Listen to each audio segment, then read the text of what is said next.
Sahabat yang dikasihi oleh Tuhan Yesus Kristus, mari sekarang ini kita berdoa. Kami datang kepadamu Tuhan, mempersiapkan diri untuk mendengar kebenaran sabdamu. Nyatakanlah kebenaran firman-Mu kepada kami. Kami mohon dalam nama Bapa, Putra, dan Roh Kudus. Amin. Sabda Tuhan terambil dari kitab Yesaya 51 ayat yang ke-7. Yesaya 51 ayat yang ke-7, saya membaca dalam terjemahan bebas dari bahasa aslinya. Dengarkanlah aku, hai kamu yang mengetahui kebenaran. Hai bangsa yang mempunyai Tauratku dalam hatinya. Janganlah takut kepada celaan manusia, dan janganlah gentar terhadap caci maki mereka.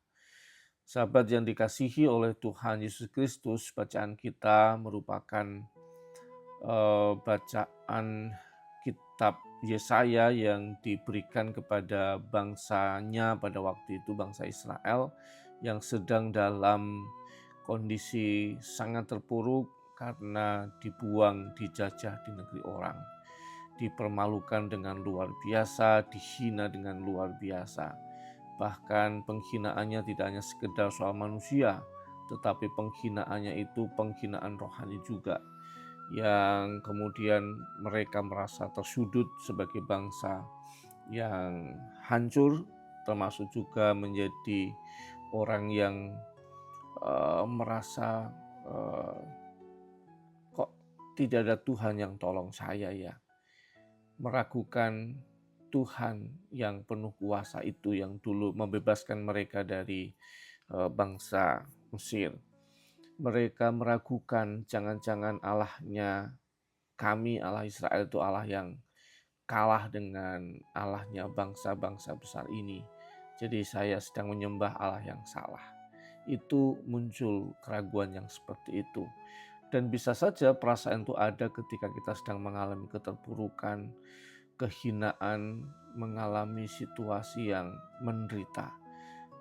Tidak sekedar terhina secara manusiawi, tetapi kemudian juga muncul keraguan secara teologis. Di mana Tuhan? Jangan-jangan Dia tidak berkuasa atas hidup saya. Kenapa? Dan seterusnya. Itu yang terjadi pada umat pada waktu itu. Dan firman Tuhan melalui kitab Yesaya mengatakan kepada mereka, kalau kamu mengetahui kebenaran dan menyimpan Taurat dalam hatimu, gak usah takut dengan celaan manusia, gak usah gentar dengan caci maki manusia.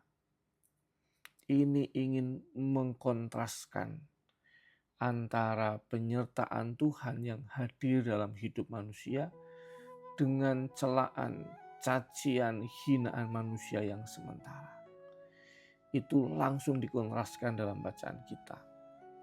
Maka di saat kita mengandalkan yang ilahi itu, hal yang sifatnya manusiawi itu tidak akan bernilai dan berharga.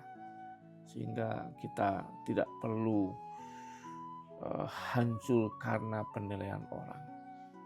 Kalau kita kemudian mengandalkan Tuhan yang penuh kuasa, maka manusia yang kuasanya terbatas itu juga akan bisa kita anggap rendah.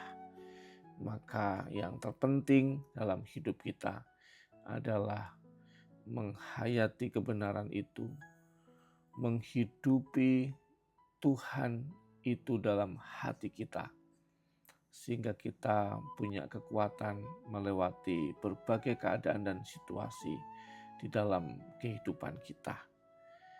Mungkin sedang terpuruk, mungkin sedang terhina, mungkin sedang mengalami penderitaan.